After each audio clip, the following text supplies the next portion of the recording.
Nossa entrevista ao vivo de hoje é sobre a febre do bebê reborn pelo olhar da psiquiatria. E para falarmos sobre o tema, recebemos no estúdio o psiquiatra Bruno Caetano.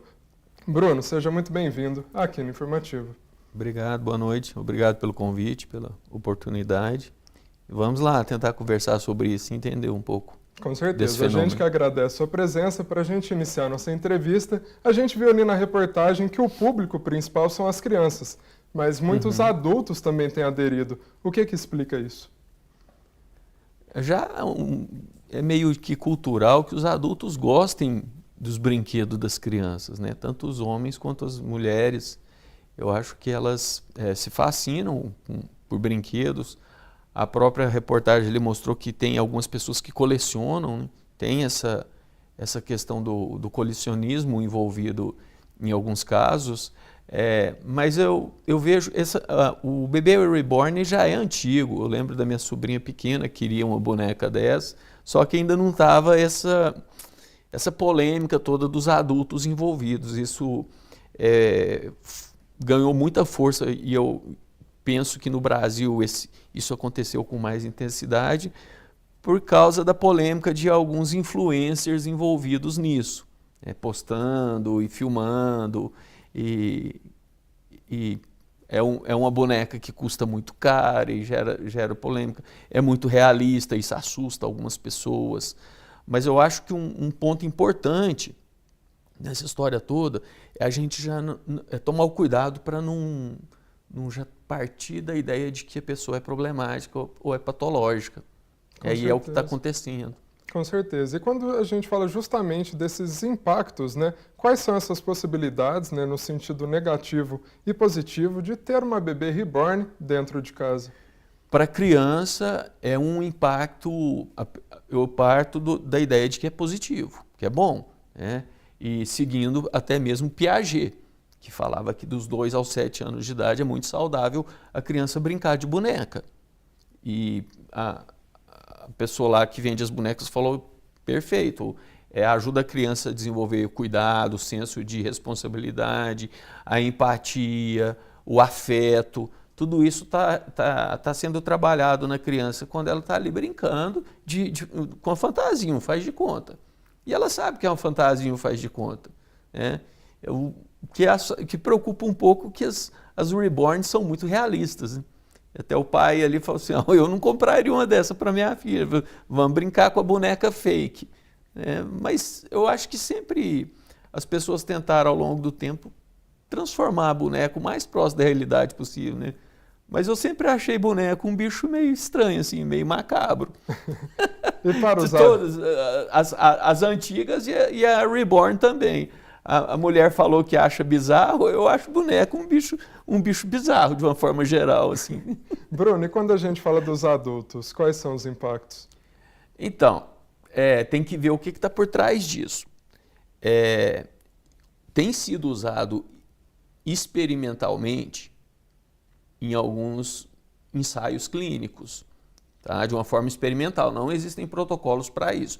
Para mães com luto patológico, com infertilidade grave e muito problema emocional e afetivo por conta disso, em alguns lugares eles têm usado essas bonecas como ferramenta clínica, tá? Mas isso precisa ser feito por um profissional muito bem preparado que saiba o que está fazendo, né? Ficar fazendo por aí, entendeu? Mas tem tido essa finalidade. Eu acho que tem muito de brincadeira mesmo, de modismo e às vezes até um pouco de ostentação pelo valor que eu fiquei sabendo que essas bonecas custam, e as pessoas gostam disso, né, de se mostrar, de chocar, né, de causar, e isso ganha seguidores na internet, ganha lá. Se o cara entra lá para falar mal no comentário, ele está movimentando a página da pessoa. Ele acha que está atrapalhando, mas ele está aí ajudando a pessoa, né? Então envolve um monte de coisa disso. Quando me falaram que teve um caso de uma pessoa ter ido no hospital e feito um alvoroço lá com o bebê, a primeira coisa que me veio na cabeça é, será que isso aconteceu mesmo? Não sei, para te falar a verdade. Se isso é verdade ou se é... Porque o mundo está tão cheio de mentira, a internet está tão cheia de mentira. Será que isso é verdade mesmo? Se a pessoa fez isso, eu penso em duas coisas. Ou ela estava de sacanagem, estava fazendo uma pegadinha, e está cheio disso na internet também, as pessoas com as brincadeiras, às vezes até de mau gosto, ou a pessoa realmente pode estar com um problema. Aí começamos a falar do patológico. Exatamente. Bruno, e quando a gente fala dessa diferença, né, do bebê ali que não é real para o bebê justamente real, quais são as diferenças quando a gente fala dos laços emocionais, né? O que diferencia?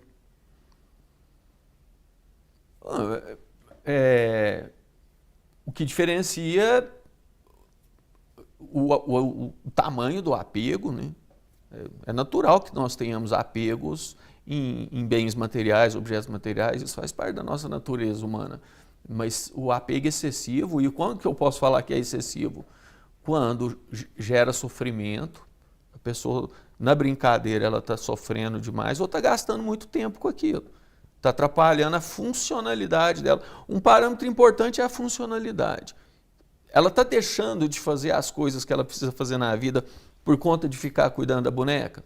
Está deixando de sair, de trabalhar, de estudar, de encontrar com os amigos, por causa desse tipo de envolvimento? Está prejudicando a funcionalidade. É um bom parâmetro para a gente entender quando é um transtorno maior. Pois é, Bruno, aproveitando que você mencionou essa questão desse parâmetro, né?